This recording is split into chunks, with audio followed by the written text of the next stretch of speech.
सबको audio video clear है? Okay, शुरू करते हैं। 3-7 हो रहे हैं, टोटल 15 बच्चे अभी हैं। चलो, कल हमने एक एंट्री पढ़ी थी। ए, बी और सी ने 2 लाख, 1 लाख और 1 लाख रुपए लगाकर बिजनेस स्टार्ट किया।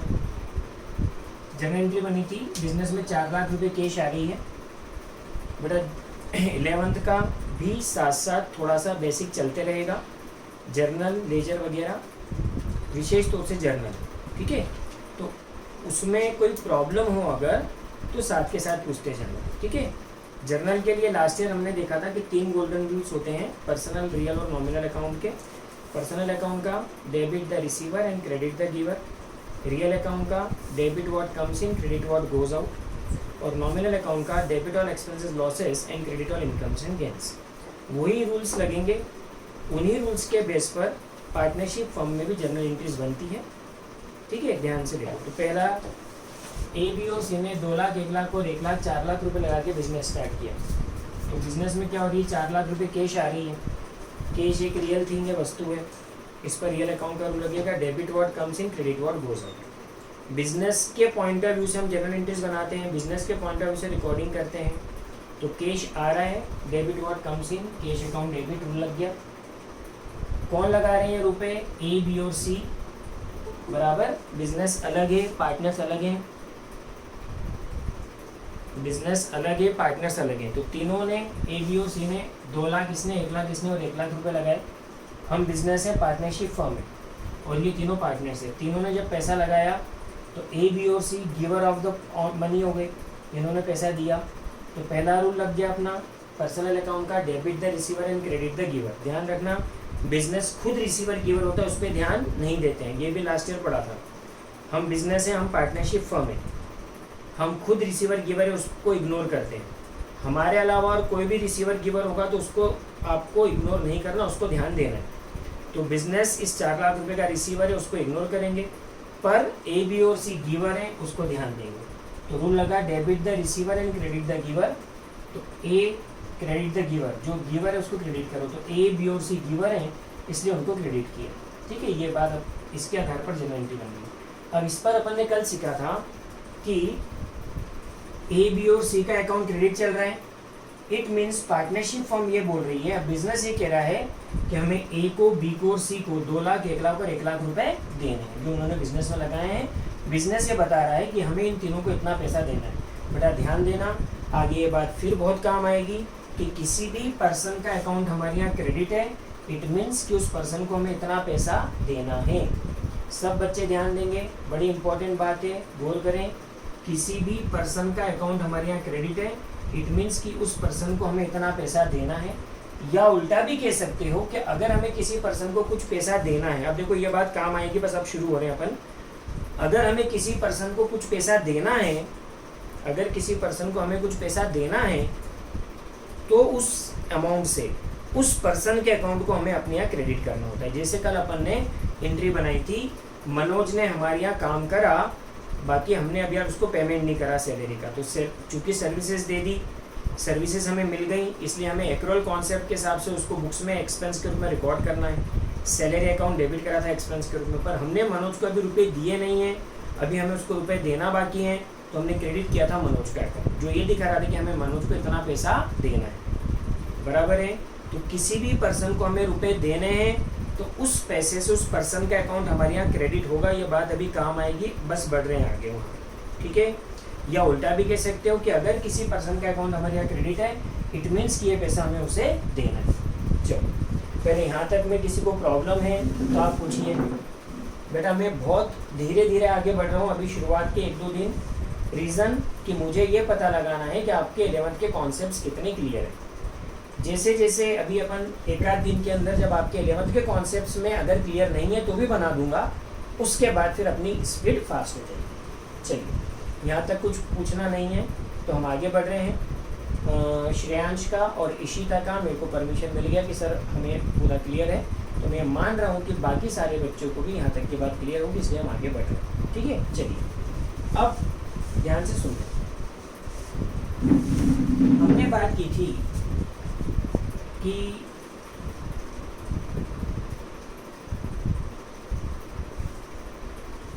P&L अकाउंट पार्टनरशिप फर्म भी बनाती है। P&L अकाउंट से जो नेट प्रॉफिट आता है, बेटा ध्यान से सुनना, जैसे पार्टनरशिप फर्म P&L अकाउंट बना चुकी है, हमें कोर्स में P&L अकाउंट बनाना नहीं है, हाँ ध्यान रखना। तो पार्टनरशिप फर्म ने अपना ईयर एंड में ट्रेडिंग P&L अकाउंट बनाया। अब एक उदाहरण ले रहा हूँ, उससे आगे बढ़ेंगे। और मान लो कि प्रॉफिट एंड लॉस अकाउंट जो बनाया गया, उससे हमें पता चला कि बिजनेस का नेट प्रॉफिट मान लो 5 लाख रुपए।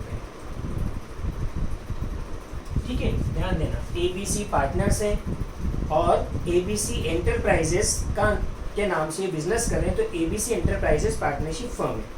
आप मुझे एक बात बताओ कि जब हम रिकॉर्डिंग करेंगे तो हम अपने आप को क्या मानेंगे, A, B और C मानेंगे या ABC एंटरप्राइजेस मानेंगे? मैंने पहले बताया है, रिकॉर्डिंग करते समय हमें अपने आप को क्या मानना है, ABC एंटरप्राइजेस मतलब पार्टनरशिप फर्म या पार्टनर?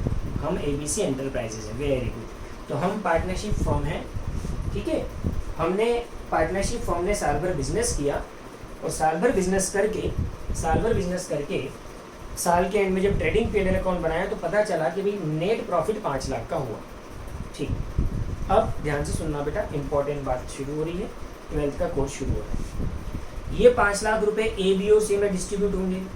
ठीक है, बिल्कुल सही बात है। बाकी क्या होता है कि जब P&L का नेट प्रॉफिट पार्टनर्स में डिस्ट्रीब्यूट किया जाता है, जब पार्टनर्स में डिस्ट्रीब्यूट किया जाता है तो ये 5 लाख का प्रॉफिट पार्टनर्स में प्रॉफिट के रूप में ही डिस्ट्रीब्यूट किया जाए, ये जरूरी नहीं होता।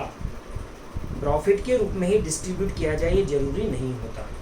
ध्यान से सुनना, मैं बेटा इस 5 लाख को 6 लाख कर रहा हूँ ताकि हमको यहाँ डिस्ट्रीब्यूशन करने में आसानी रहेगी, है ना। मान लो इनका प्रॉफिट शेयरिंग रेशो 1:1:1। ठीक, अब ध्यान से सुनना, मैं रीज़न भी बता रहा हूँ, कारण भी बता रहा हूँ जो हो रहा है उसका, और साथ ही उसकी अकाउंटिंग भी बता रहा हूँ। ठीक है, चलो अब ये जो 6 लाख रुपए हैं, प्रॉफिट रेशो 1:1:1 इक्वल रेशो। तो अगर ये 6 लाख रुपए तीनों में इक्वली डिस्ट्रीब्यूट होंगे तो हर एक को कितने कितने रुपए मिलेंगे बताओ। अगर ये 6 लाख रुपए तीनों में इक्वली डिस्ट्रीब्यूट होंगे तो तीनों को 2-2 लाख रुपए मिल जाएंगे। ठीक, अब मुझे आराम से सोचकर बताओ, ये जो उदाहरण सामने दिख रहा है इसके हिसाब से अगर तीनों को 2-2 लाख रुपए मिल जाए इस प्रॉफिट में से, जो कह रहा हूँ उस बात को ध्यान से सुन के जवाब देना है आपको। हाँ, अगर ये 6 लाख रुपए इन तीनों को इक्वली डिस्ट्रीब्यूट हो जाए 2-2 लाख रुपए, तो क्या वो आपको बिल्कुल जस्टिफाइबल लग रहा है? ध्यान से, ये पूरा उदाहरण सामने है, इसको सोचकर जवाब देना। नहीं, ओके, तो क्या प्रॉब्लम लग रही है आपको, क्या गलत हो रहा है?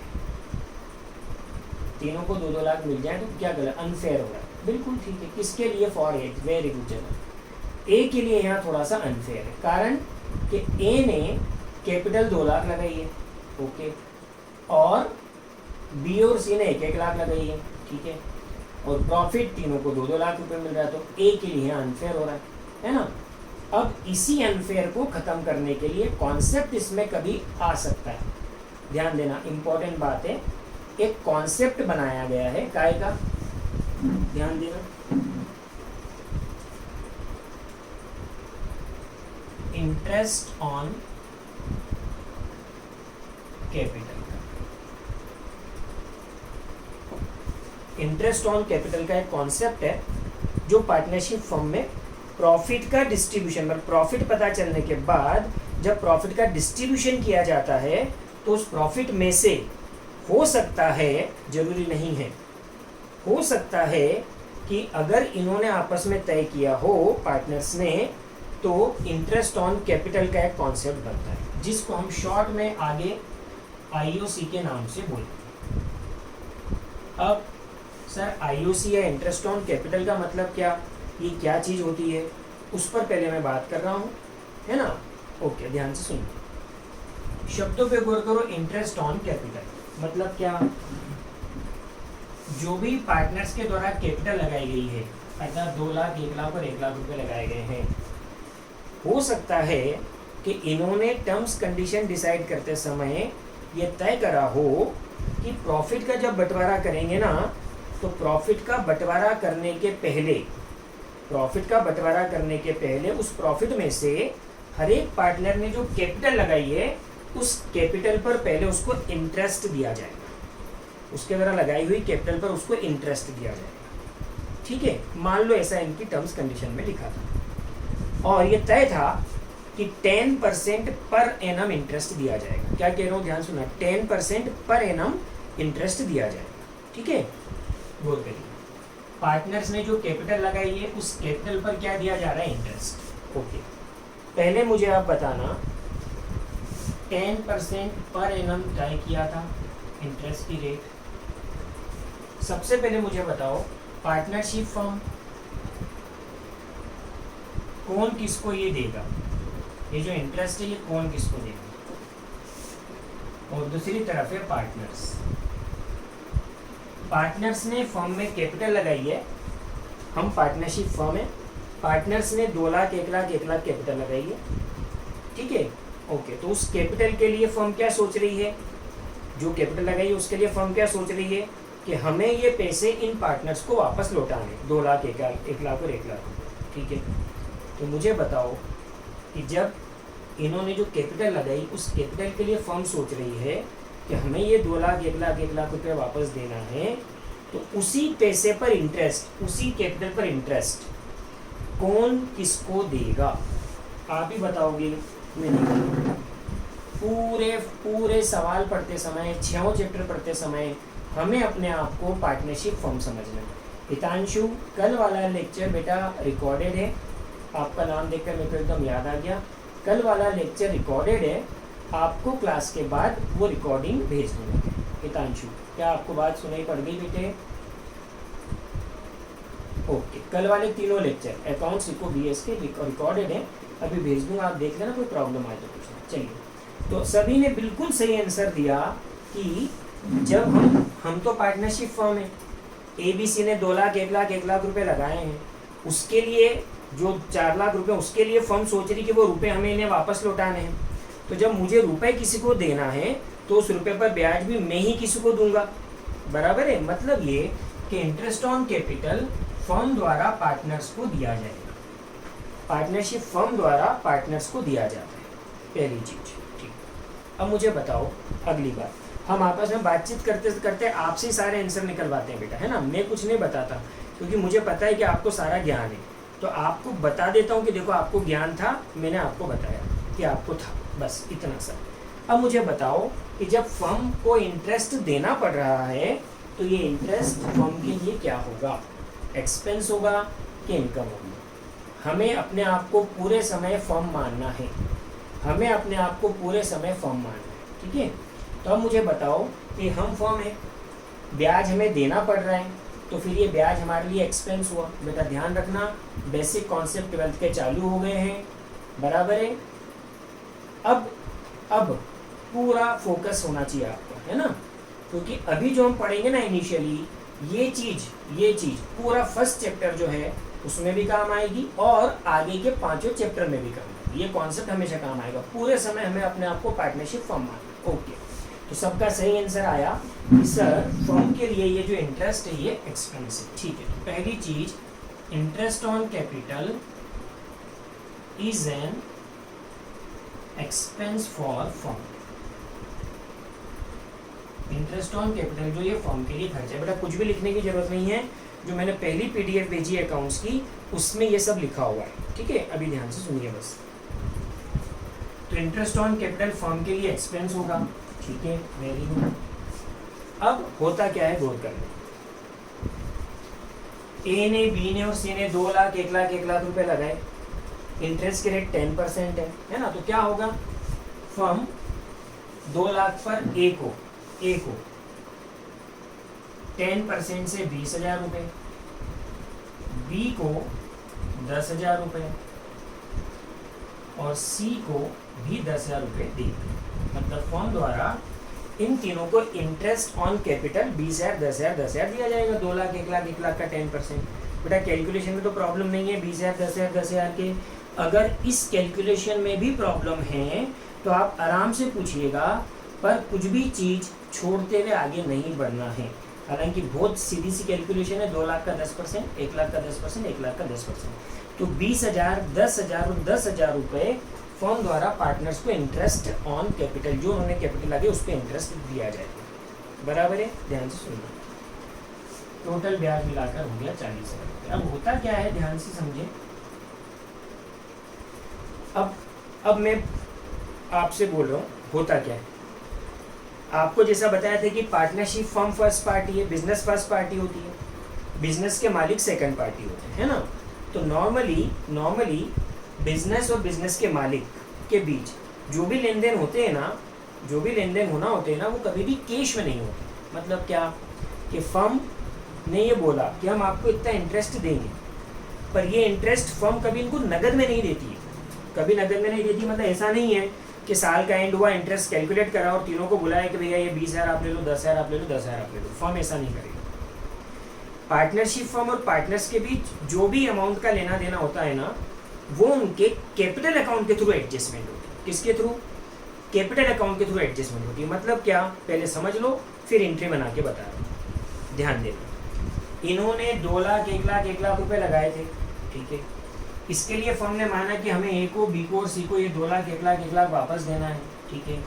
इस वजह से इनके तीनों के अकाउंट क्रेडिट चल रहे हैं, ठीक है। उल्टा बोले तो तीनों के अकाउंट क्रेडिट चल रहे हैं, मतलब फर्म दिखा रही है कि मुझे इनको 2 लाख, इसको 1 लाख, इसको 1 लाख देना है, ठीक है। साल का एंड हो गया। साल के एंड में इन्होंने जो कैपिटल लगाई थी उस कैपिटल पर फर्म ने इंटरेस्ट कैलकुलेट करा कि इन्होंने जो कैपिटल लगा रखी है साल भर, उस पर हमें इतना रुपए इनको ब्याज भी देना है। अब ये ब्याज का पैसा फर्म इनको नगद नहीं दे रही, ये ब्याज का पैसा फर्म इनको नगद में नहीं देगी, ठीक। अब मैं आपसे पूछता हूँ, पहले आप जवाब देना, फिर मैं एंट्री बनाऊंगा, आपको एंट्री क्लियर कट समझ में आएगी। बताओ, अभी साल का जब एंड हो गया तो अब साल के एंड में फर्म को, ए को, हम पार्टनरशिप फर्म है, हमें ए को 2 लाख देना है कि 2,20,000 रुपये देना है। अगर 20,000 रुपये पर उसको नगद नहीं दिए तो साल के एंड में कोई मुझे पूछेगा कि अभी आप बताओ कि आपको ए को कितने देना है, 2 लाख के 2,20,000, 2,20,000। वेरी गुड बच्चों, भाई ऐसे ही बढ़ते रहेंगे हमारे। और हमें बी को 1,10,000 देना और सी को 1,10,000 देना, ठीक है। तो फिर ये चीज़ बुक्स में भी दिखनी चाहिए ना। अभी तो 2 लाख 1 लाख 1 लाख दिखा है, कितने देना है, जो कितने से क्रेडिट है। बाकी वास्तव में तो ये भी पैसा ब्याज का हो गया जो हमें इनको देना है, ठीक है। तो अब बताओ, हमारी बुक्स भी ये दिखाना चाहिए ना कि हमें 2,20, 1,10 और 1,10 देना है। बोलो बस, तो उसकी एंट्री बना दो। आप ही खुद एंट्री बनाओगे, आप ही खुद एंट्री बनाओगे, मैं नहीं बनाऊंगा। कल मनोज से हमने सर्विसेज ले ली थी पर पेमेंट ही नहीं करी, है ना।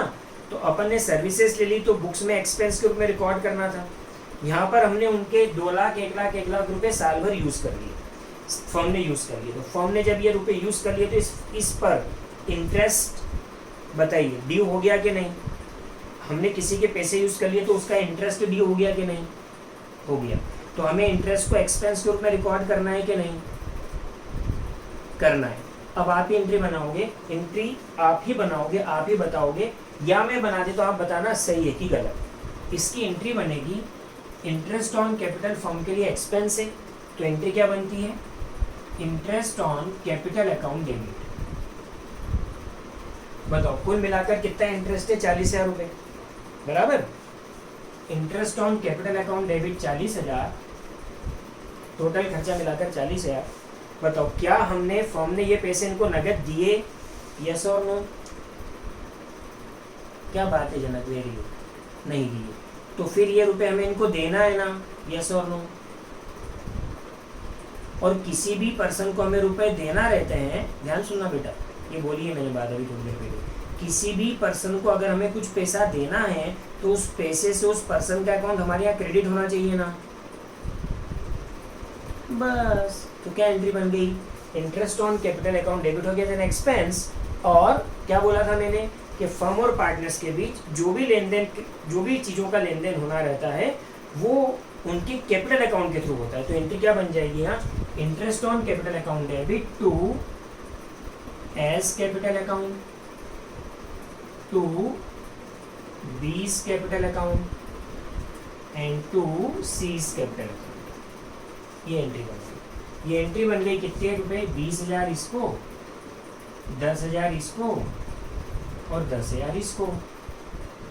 ये फर्म ने एंट्री बना दी। अब मुझे बताओ, अभी ए का अकाउंट 2 लाख से क्रेडिट था, अभी 20,000 से और क्रेडिट हो गया, तो अब फर्म की बुक्स में ए का अकाउंट 2,20,000 से क्रेडिट हो गया कि नहीं? मतलब फर्म की बुक्स क्या दिखा रही कि अब हमें ए को कितने रुपए देने हैं, 2,20,000। तो ये सही दिखा रही है कि गलत? सही दिखा रही है ना? ओके, चलिए बताइए, फर्म की बुक्स में ए का बी का अकाउंट 1 लाख से क्रेडिट था, तो ये दिख रहा था कि हमें ए को बी को 1 लाख देना है। 10,000 रुपये ब्याज के और बन गए जो हमने नकद नहीं दिए, तो अब हमें अब बी को 1,10 देना है, तो उसका अकाउंट 1,10 से क्रेडिट है। 1 लाख से यहाँ क्रेडिट, 10 यहाँ से क्रेडिट। ऐसे ही सी का अकाउंट भी 1,10 से क्रेडिट है। बच्चों ये एंट्री समझ में आई सबको? ये जनरल एंट्री समझ में आई सबको? ठीक, अब ध्यान से सुनना, इम्पॉर्टेंट बात, ठीक है। ये एंट्री जो अपन ने बनाई है, ये एंट्री होती है, इसको कहते हैं इंटरेस्ट ऑन कैपिटल प्रोवाइड करने की एंट्री। इंटरेस्ट ऑन कैपिटल को प्रोवाइड करना मतलब हमें अपनी बुक्स में आईओसी रिकॉर्ड करना एज एन एक्सपेंस, तो उसको इस एंट्री को बोलेंगे आईओसी प्रोवाइडेड। मतलब फर्म ने पार्टनर्स को आईओसी प्रोवाइड कर दिया। प्रोवाइड करना मतलब देना नहीं होता ना, ध्यान रखें। प्रोवाइड करना मतलब ये कि हमने आईओसी को बुक्स में एक्सपेंस के रूप में रिकॉर्ड कर लिया, और चूंकि ये पैसा अभी नगद नहीं दिया, तो हमने इस पैसे से उन तीनों के अकाउंट को क्रेडिट कर दिया। ठीक है, ये क्रेडिट दिखा रहा है कि हमें इन तीनों को इतना पैसा देना है, और ये दिखा रहा है कि इतने रुपए का फर्म में एक्सपेंस हो गया। चलो, अब एक चीज जो कल समझाई थी, आज देखता हूँ आपको याद है कि नहीं। ठीक है, अब ध्यान सुनना, बड़ी इंपॉर्टेंट बात है। ये जो आईओसी अकाउंट डेबिट हुआ, ये एक्सपेंस के रूप में डेबिट हुआ, तो ये कैसा अकाउंट है? पर्सनल के रियल के नॉमिनल? बोलो कैसा अकाउंट है? पर्सनल के रियल के नॉमिनल? सर नॉमिनल अकाउंट है। ओके, है ना? तो अब मुझे बताओ, क्या नॉमिनल अकाउंट ईयर एंड में क्लोज होते हैं क्या? नॉमिनल अकाउंट ईयर एंड में क्लोज होते हैं क्या? हाँ सर होते हैं। चलिए, अब ध्यान से सुनना बेटा, बड़ी इंपॉर्टेंट बात है, बड़ी इंपॉर्टेंट बात है, गौर करना। कल हमने पढ़ा था सैलरी अकाउंट कहाँ जाकर क्लोज हुआ था, कौन से अकाउंट में जाकर? P&L अकाउंट में जाकर क्लोज हुआ था। ठीक है, अब ध्यान से सुनना बच्चों, इधर बताओ, क्या फर्म P&L अकाउंट ऑलरेडी बना चुकी है? हाँ सर बना चुकी है। ठीक है, अब क्या ध्यान रखना है कि ये जो अकाउंट है ना, आईओसी अकाउंट, ये भी नॉमिनल अकाउंट है, इसको भी हमें क्लोज करना है ना? तो ये अकाउंट P&L अकाउंट में जाकर क्लोज नहीं होगा। उसका रीज़न कि पहली बात तो P&L अकाउंट बन चुका है, इसलिए अब वो तो बन ही गया, बराबर है। तो इस अकाउंट को क्लोज करते हैं कहाँ ले जाकर? P&L एप्रोप्रिएशन अकाउंट में ले जाकर क्लोज करते हैं।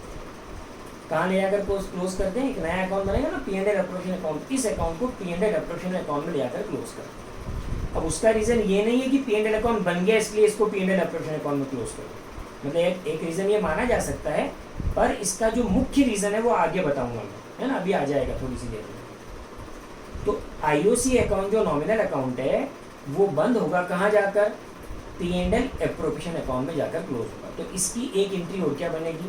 पहले तो ये बुक्स में हमने एक्सपेंस को रिकॉर्ड कर लिया, अब इस एक्सपेंस अकाउंट को क्लोज करेंगे।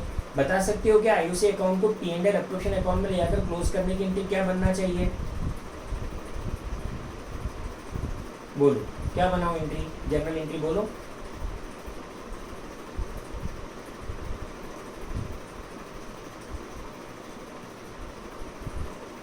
इशिता ने बनाई है, स्वास्तिक ने बनाई है, जनक ने बनाई है।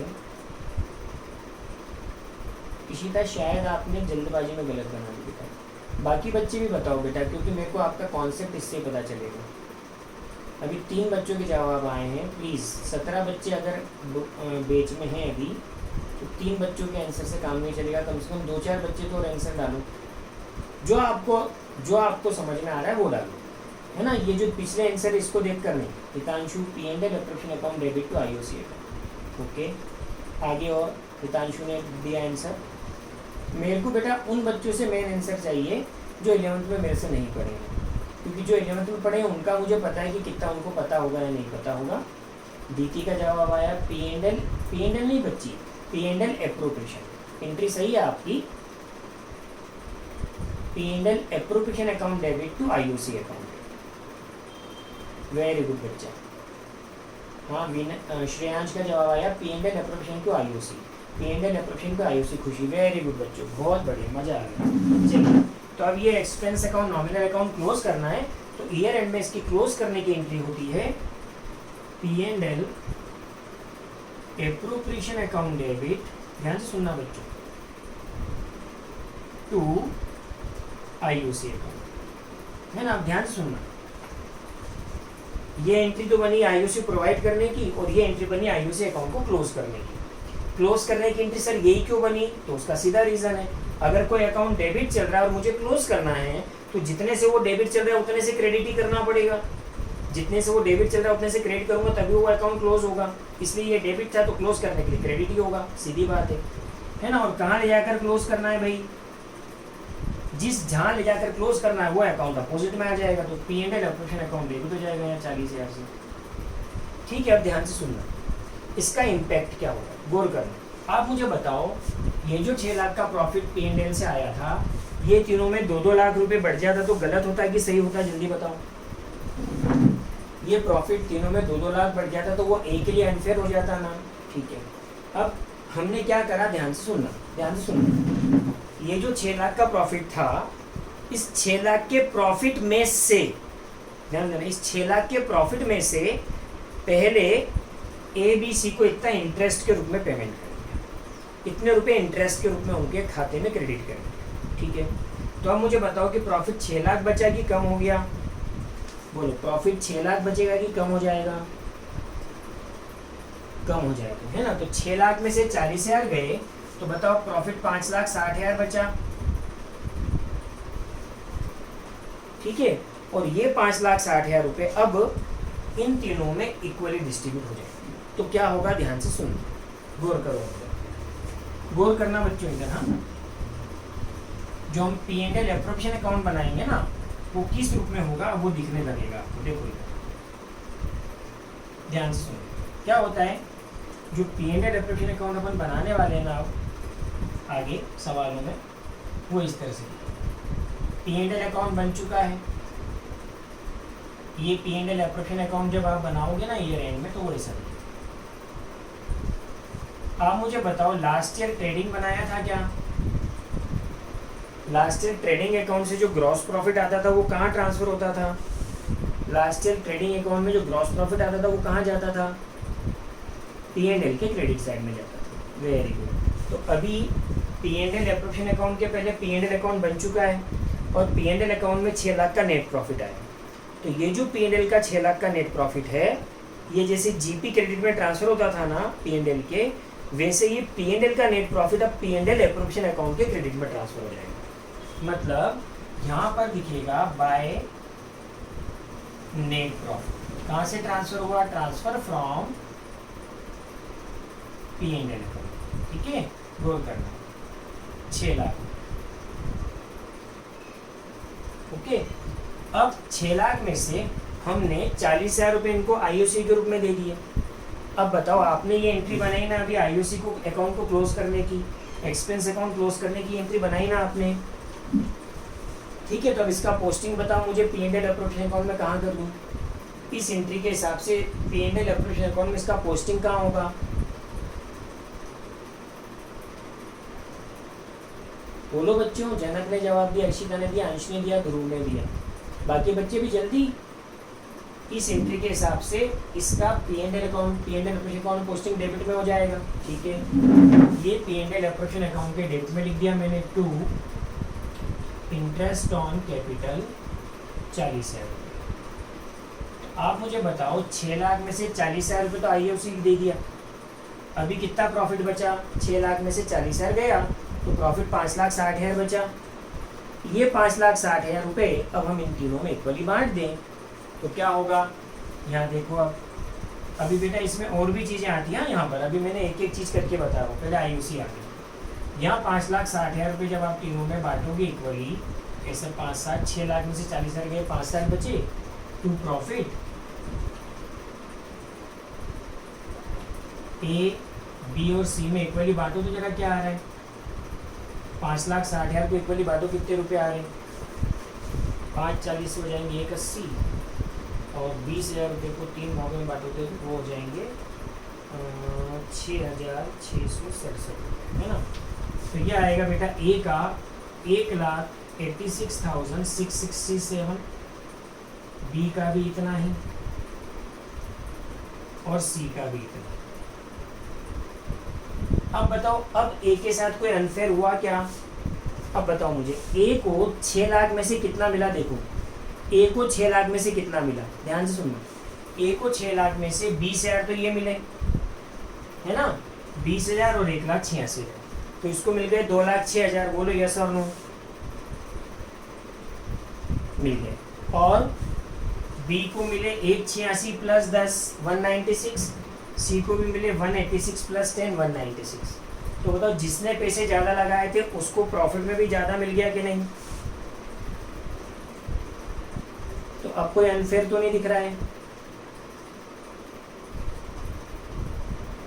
अब कोई अनफेयर तो नहीं है।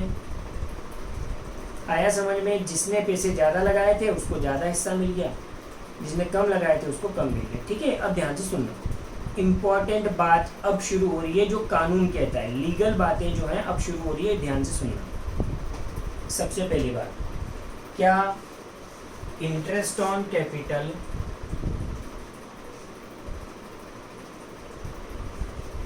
हमेशा दिया जाएगा? इंटरेस्ट ऑन कैपिटल फर्म द्वारा पार्टनर्स को हमेशा दिया जाएगा क्या? तो नहीं। ध्यान से सुनना, यदि इन्होंने पार्टनरशिप डीड बनाई होगी, बेटा कुछ 3-4 बच्चों का पार्टनरशिप डीड वाला थ्योरी बचा है तो मैं 2 मिनट में आपको बता देता हूँ, बाकी डिटेल में आगे बताऊंगा। पार्टनरशिप डीड ना एक रिटर्न डॉक्यूमेंट होता है, 3-4 बच्चे जो अंश वगैरह हैं वो ध्यान सुनना। पार्टनरशिप डीड एक रिटर्न डॉक्यूमेंट होता है, लिखित डॉक्यूमेंट होता है, जिसमें पार्टनर्स सारी टर्म्स कंडीशन जो भी आपस में डिसाइड होती है वो लिख देते हैं और अपने साइन कर देते हैं। पहले ये शॉर्ट में समझ में आ गया कि पार्टनरशिप डीड क्या है, अंश खुशी वगैरह को। ओके, ध्यान से सुनना। अब इम्पोर्टेंट बात, गौर करिएगा इधर सब बच्चे, हेलो गौर करिए। पार्टनरशिप डीड एक रिटर्न डॉक्यूमेंट है जिसमें कि अगर पार्टनर्स ने जो कैपिटल लगाई है उस पर इंटरेस्ट देना या ना देना वो डिसाइडेड रहता है। तो अगर पार्टनरशिप डीड में लिखा होगा कि उनके द्वारा लगाई हुई कैपिटल पर फर्म इंटरेस्ट देगी, अगर पार्टनरशिप डीड में डिसाइडेड है कि पार्टनर्स के द्वारा लगाई हुई कैपिटल पर फर्म इंटरेस्ट देगी तो ही आईओसी दिया जा सकता है, अदरवाइज आईओसी नहीं दिया जा सकता है। इंपॉर्टेंट बात है, लीगल बात है, एग्जाम में एमसीक्यूज में पूछी जा सकती है। इंटरेस्ट ऑन कैपिटल फर्म द्वारा पार्टनर्स को तभी प्रोवाइड किया जाएगा जबकि पार्टनर्स के बीच इसके दिए जाने के बारे में पार्टनरशिप डीड में बकायदा लिखा गया हो। अगर पार्टनरशिप डीड में आईओसी दिया जाना है या नहीं दिया जाना है इस बारे में साइलेंस है, मतलब पार्टनरशिप डीड कुछ नहीं कहती, तो फर्म द्वारा पार्टनर्स को आईओसी नहीं दिया जाएगा। एक बात, ठीक है। अगली चीज, अभी ये जो ध्रुव ने पूछा है उसका जवाब दे दो। सर पर ए ने डबल पैसा लगाए थे। हाँ बेटा ठीक है, समझा रहा हूँ है ना, उसको भी समझा। तो पहली चीज, फर्म द्वारा पार्टनर्स को आईओसी तभी दिया जा सकता है जब पार्टनरशिप डीड में लिखा हो। अगर पार्टनरशिप डीड साइलेंट है तो आईओसी नहीं दे सकते, एक चीज। दूसरी चीज, ध्रुव का जो क्वेश्चन है उस पर बात कर रहा हूँ, गौर करना कि सर ए ने डबल पैसा लगाया था, ठीक है ना, और बी और सी ने उससे आधा लगाया, ठीक है। तो बेटा पैसे के बदले आपको इंटरेस्ट मिल रहा है, जो आपने पैसा लगाया था उसके बदले में आपको इंटरेस्ट मिल रहा है। आप समझ रहे हो ध्रुव? ध्यान से सुनना, बड़ी अच्छी बात पूछी है पर बड़ी बारीक बात है, समझने के लिए बड़ी बारीक बात है, तो सब लोग ध्यान से सुनोगे और समझने की कोशिश करोगे तो समझ में आएगी। जो आपने पैसे लगाए थे उसके अगेंस्ट हमने आपको इंटरेस्ट दे दिया। आपने 2 लाख लगाए थे तो हमने ब्याज भी तो आपको 20,000 दिया ना, डबल दिया ना ब्याज भी। तो इनको तो 10,000 ब्याज दिया, आपको 20,000 रुपये दिए ना ब्याज के। आप बात समझ रहे हो? पैसे जो लगाए उसके बदले में हम आपको इंटरेस्ट दे रहे हैं। और बिजनेस करने की जो आपने रिस्क ली, बिजनेस करने की रिस्क बताओ सबकी बराबर है? हेलो, रिस्क तो सबकी इक्वल है। हाँ इक्वल है, तो रिस्क के अगेंस्ट आपको प्रॉफिट में शेयरिंग मिलती है, रिस्क के अगेंस्ट प्रॉफिट में शेयरिंग मिलती है, तो रिस्क तो सबकी इक्वल है। रिस्क इक्वल है तो इसलिए प्रॉफिट में आपको इक्वल शेयर मिल रहा है। वो जो इक्वल इन्होंने आपस में तय करा था ना, तो जो भी प्रॉफिट शेयरिंग तय करी थी, वो प्रॉफिट में जो शेयर मिलता है वो रिस्क के अगेंस्ट मिलता है, बराबर है। तो रिस्क के अगेंस्ट हम आपको प्रॉफिट में शेयर दे रहे हैं, और पैसे जो आपने लगाए थे उसके अगेंस्ट हम आपको इंटरेस्ट दे रहे हैं। ध्रुव का जो प्रश्न था कि सर पैसा उसने डबल लगाया था, तो डबल पैसा लगाया था तो ऐसा नहीं कि प्रॉफिट में आपको डबल मिल जाएगा, ऐसा जरूरी नहीं। वो तो प्रॉफिट में तो शेयर जो तुमने डिसाइड किया है 1:1:1, अगर वो डिसाइड किया तो वही मिलेगा, अगर और कुछ डिसाइड किया होता तो वो मिलता। बात समझ में आ रही है? यहाँ जो 20,000 रुपये इंटरेस्ट मिला वो इसी बात का मिला, हमने आपको ब्याज डबल इसीलिए दिया क्योंकि आपने पैसा डबल लगाया था। समझ में आ गई ध्रुव? बढ़े आगे। ओके, अब ध्यान से सुनिए। तो एक चीज तो आईओसी की हो गई, अब एक चीज और होती है। अगर आपको ध्यान हो तो जब हमने पार्टनरशिप की डेफिनेशन पढ़ी थी, अच्छा चलो 2 मिनट, 2:43 हो गए हैं, अपने पास इतना टाइम नहीं है कि मैं अगला कॉन्सेप्ट बताऊं रेम्यूनरेशन का। तो मैं आईओसी को अब आपके पीडीएफ, अगर आपने अपने नोट्स लिख लिए हैं तो बहुत अच्छी बात है, अपनी कॉपी में लिखे हुए देखो, और अगर नहीं लिखे हैं तो आप अपने मोबाइल में पीडीएफ देखो। आईओसी का पूरा डिटेल बता रहा हूँ, लगभग सारी डिटेल बता चुका हूँ, अब उसमें से पढ़ लेना एक बार तो आपको क्लियर हो जाएगा, ठीक है? ध्यान से सुनिए। आईओसी का पीडीएफ निकाले सब बच्चे।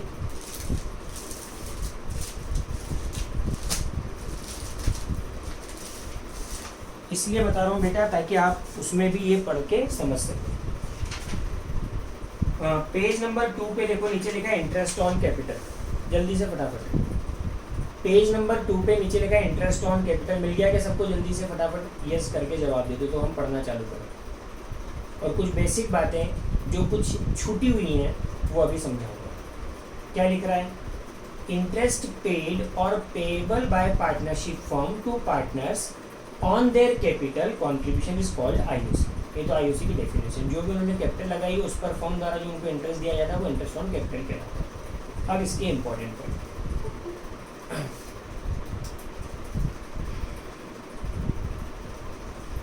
पहला, IOC is an expense for partnership firm. Is it clear?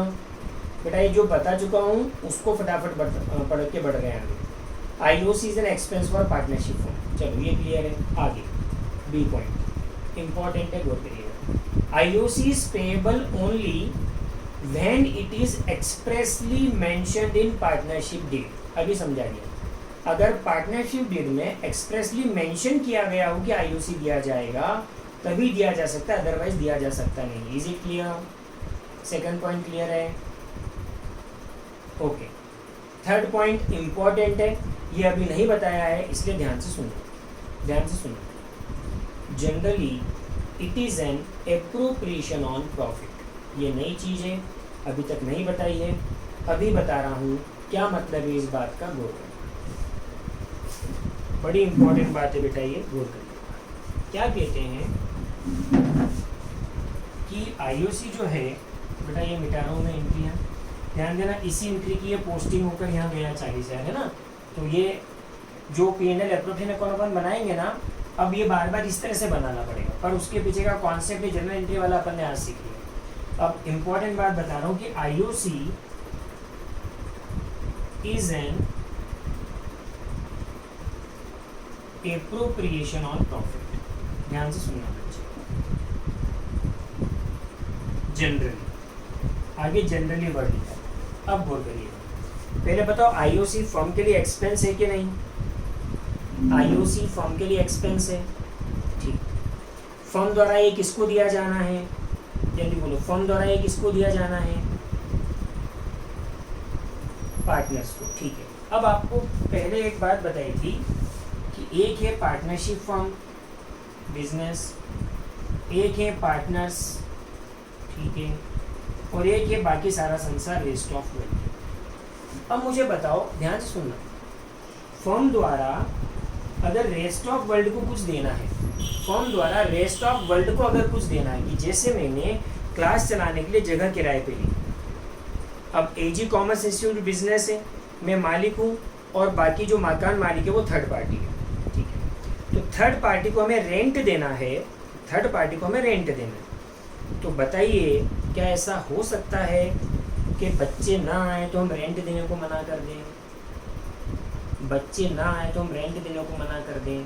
नहीं, देना ही पड़ेगा वो तो। मतलब क्या, बिजनेस को थर्ड पार्टी को जो देना रहता है, बिजनेस को थर्ड पार्टी का जो भी पेमेंट करनी रहती है किसी भी रूप में, वो देना ही पड़ता है, चाहे फर्म प्रॉफिट में हो या न हो, चाहे बच्चे आए या ना आए, किराया तो मुझे देना ही पड़ेगा, बिजली का बिल तो मुझे भरना ही पड़ेगा, क्योंकि वो थर्ड पार्टी है। मतलब ये कि बिजनेस द्वारा थर्ड पार्टी को जो अमाउंट पेएबल होती है वो बिजनेस पर चार्ज ऑन प्रॉफिट होता है बेटा।